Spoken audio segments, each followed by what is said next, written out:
Bonjour à tous, c'est un plaisir partagé de vous retrouver à nouveau pour cette nouvelle vidéo. Alors dans celle-ci, nous verrons comment prendre le contrôle d'un PC à distance. Alors, pour ce faire, j'ai dû préparer ici un lab nécessairement avec deux machines ou bien deux PC.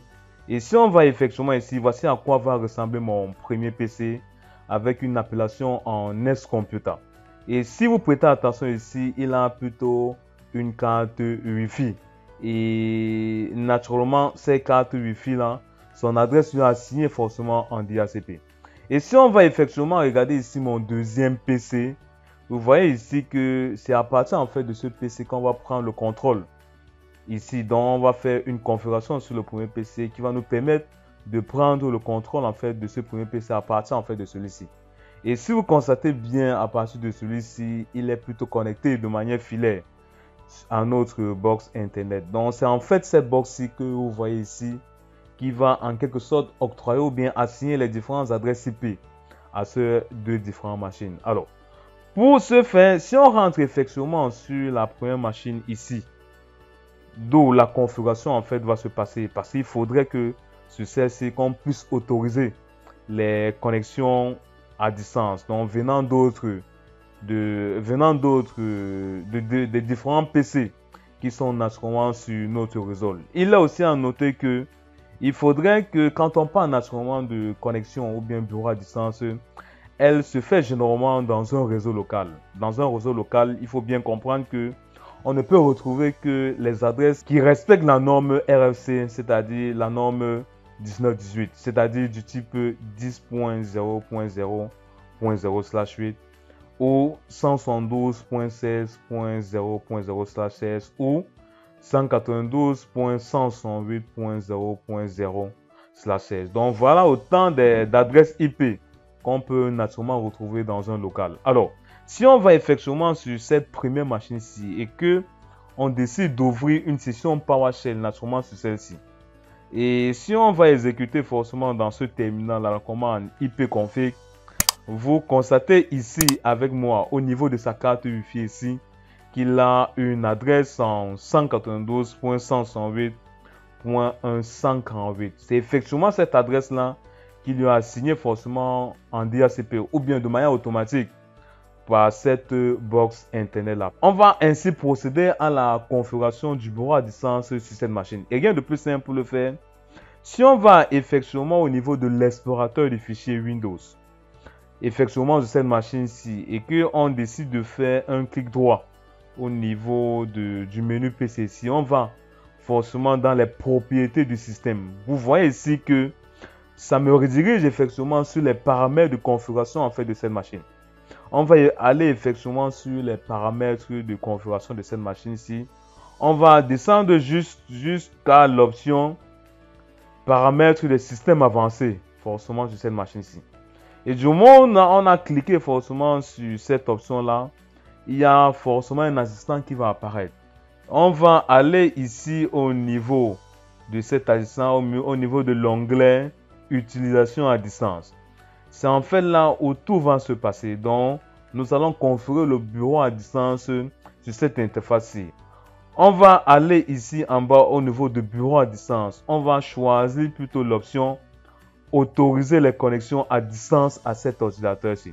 Donc, c'est en configurant en fait cette option-ci que cette machine-ci va accepter les connexions des autres machines provenant de ce réseau local-là. Donc, on va aller au niveau cocher ou bien activer cette option-là et on va poursuivre en fait la configuration du bureau à distance en fait sur cette machine-ci en sélectionnant notamment les utilisateurs qui auront le droit de pouvoir se connecter à distance sur cet ordinateur-ci. Donc, on va aller ici sur sélectionner les utilisateurs en allant sur le menu sélectionner les utilisateurs ici. On va choisir en fait ces différents utilisateurs-là. Mais comme ici, nous ne sommes pas en production, c'est plutôt une démo ici, on va choisir l'option tout le monde. C'est en fait tous les utilisateurs de ce réseau local-ci qui auront le droit de se connecter à cette machine-ci. En effet, c'est une option qui est totalement proscrite quand forcément nous sommes en production. Donc ici, il va falloir que nous choisissons effectivement les utilisateurs qui auront le droit de se connecter à cette machine-ci. Donc, du moment où on va essayer donc de choisir les utilisateurs, donc je vais un peu essayer d'aller vite. Je vais naturellement sur l'option ajouter, rechercher. Je vais rechercher ici l'utilisateur ou bien le groupe tout le monde. Donc, dès que j'ai retrouvé le groupe tout le monde là, je vais valider en fait la configuration que j'ai faite. Et du moment où c'est fait, maintenant je ferme en fait tous les fenêtres et j'applique la configuration du bureau à distance sur cette machine-ci. Maintenant, rien de plus simple.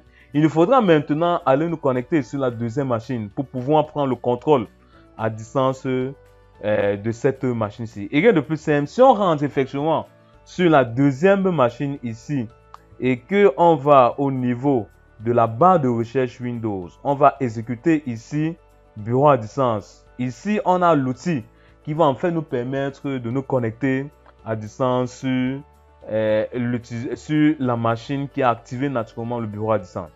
Donc, on va aller ici sur connexion bureau à distance. Au lieu, parfois, il nous suffit juste de taper ici au niveau de la barre de recherche l'outil MSTSC qui signifie naturellement Microsoft Terminal Service Console.